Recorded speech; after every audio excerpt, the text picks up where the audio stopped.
अगर आपने कोई प्रॉपर्टी खरीदी है या आप कोई प्रॉपर्टी परचेज कर रहे हैं तो वहाँ पे कुछ सावधानियां आप रखें क्योंकि दाखिल खारिज के बाद रजिस्ट्री कैंसिल हुई और पूरा प्रॉपर्टी का पैसा जो है वो बर्बाद हो गया। तो चलिए सबसे पहले हम इस आदेश को दिखा देते हैं साथियों।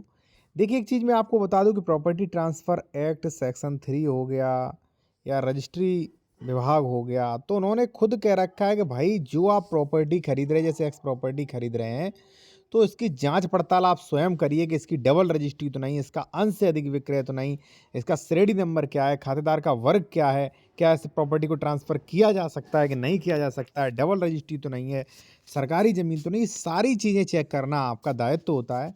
अगर नहीं की तो ये जो है कमी आपकी होगी, ठीक है? और पूरा पैसा आपका जा सकता है, ठीक है? तो चलिए सबसे पहले ये देखिए उदाहरण, ठीक है? और एक चीज़ और, अगर आप कोई भी कानूनी सलाह लेना चाह रहे हैं विशेषज्ञ द्वारा किसी भी मैटर पर तो ले सकते हैं, कॉन्टैक्ट नंबर वीडियो के डिस्क्रिप्शन में मिल जाएगा। दूसरा, अगर आप कोई प्रॉपर्टी खरीद रहे हैं उसका डॉक्यूमेंट्स आपको चेक करवाना है कि प्रॉपर्टी सही है कि नहीं है, कोई विवादित तो नहीं, डबल रजिस्ट्री तो नहीं, अंश से अधिक विक्रय तो नहीं, 143/80, ठीक है? तो ये सारी चीज़ें आप चेक भी करवा सकते हैं। देखिए साथियों, यहाँ पे आप देख सकते हैं कि एक व्यक्ति ने प्रॉपर्टी खरीदी थी और खरीदने के बाद म्यूटेशन भी हो गया था और 4 साल बाद जो है वो दाखिल खारिज कैंसिल हुआ और वो रजिस्ट्री भी कैंसिल हो गई, ये पूरा पैसा बर्बाद। कैसे और ये क्यों हुआ? ये हुआ डबल रजिस्ट्री के कारण। कई बार डबल रजिस्ट्री और अंश से अधिक विक्रय कई लोग जो ऐसे चेक नहीं कर पाते अच्छे तरीके से। अब देखिए साथियों, यहाँ पे स्पष्ट कहा है कोर्ट ने कि देखिए इसमें हुआ क्या, ए ने खरीदी थी 2008 में, बी ने खरीदी 2019 में वही प्रॉपर्टी, तो 2019 वाली कैंसिल होगी क्योंकि जिसने 2019 में खरीदी उसको ये पता करना चाहिए था कि ये प्रॉपर्टी पहले विकृत तो नहीं कर दी है। अब देखिए यहाँ पे क्या है, पुनर्स्थापन प्रार्थना पत्र, क्योंकि भले ही आपका आज दाखिल खारिज हो जाए, देखिए जैसे मान लीजिए आपने मुझसे ज़मीन खरीदी, भले ही आप दाखिल खारिज करवा लो, रजिस्ट्री करवा लो, अगर आपने पैसा नहीं दिया, चेक बाउंस हो गया, गलत रजिस्ट्री करवा ली, ठीक है, तो वो कैंसिल हो सकती है, रेस्टोरेशन उस पर डाला जाता है, ठीक है ना। अब देखिए यहाँ पर पुनर्स्थापन प्रार्थना पत्र यानी कि रेस्टोरेशन दिनांक 12/7/2021 के आधार पर प्रारंभ हुई। प्रार्थी द्वारा अपने पत्र में उल्लेख किया गया कि प्रश्नगत भूमि जो है प्रभावित पक्षकार है और उक्त बाद में एक पक्षी रूप से आदेश दे दिया गया है, यानी कि एक पक्षी रूप से दाखिल खारिज करवा लिया है, जो कि गलत है। जबकि वाद गाटा संख्या ये जो है ये विक्रेता बैनामा जो है विक्रेता द्वारा 2008 में ही प्रार्थिया के हक में कर दिया गया था, ठीक है। कोर्ट ने आदेश दिया है कि अर्थात विक्रेता को पुनः दिनांक 6/5/19 का किया गया बैनामा प्रभाव से शून्य, ऐसी स्थिति में पत्रावली पारित आदेश 22/6/2020 भी निरस्त होने योग्य है। यानी कि जिसने 2019 में खरीदी उसका दाखिल खारिज भी कैंसिल और बैनामा भी कैंसिल और उसका पूरा पैसा चला गया।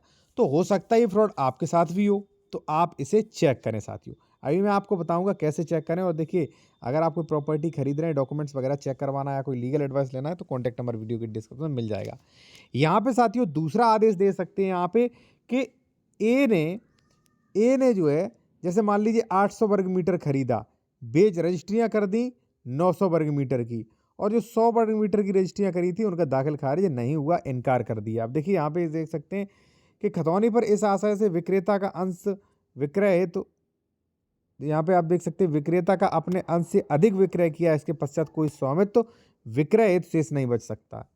देखिए अब ये देखिए दुर्भाग्य की बात है कि जब विक्रय बचता ही नहीं है तो रजिस्ट्री कैसे हो गई? रजिस्ट्री नहीं होना चाहिए था, लेकिन कोई मतलब नहीं। कहने का मतलब ये है साथियों कि रजिस्ट्री हो गई। देखिए ए ने 800 वर्ग मीटर जमीन खरीदी, मान लीजिए प्रॉपर्टी डीलर है, उसने बेच दी 900।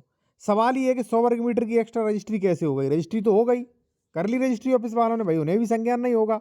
अब दाखिल खारिज यहाँ से कैंसिल कर दिया गया, अब ये रजिस्ट्री भी कैंसिल होगी। तो ये भी देखिए भाई, अंश से अधिक विक्रय तो नहीं हो रहा है यहाँ पे जो आप प्रॉपर्टी खरीद रहे हैं। यहाँ पे आप देख सकते हैं शून्य अंश होने के कारण निरस्त किया जाता है, अंश ही नहीं बच रहा है, रजिस्ट्रियाँ हो रही हैं। तो कहने का मतलब साथियों ये है कि डबल रजिस्ट्री है, अंश से अधिक विक्रय हुआ, ये सारी की सारी चीज़ें आपको चेक कर लेनी चाहिए समय पे। और नहीं आप चेक करते हैं तो आपकी 4 साल बाद, 5 साल बाद, 10 साल बाद भी आपकी रजिस्ट्री कैंसिल हो सकती है।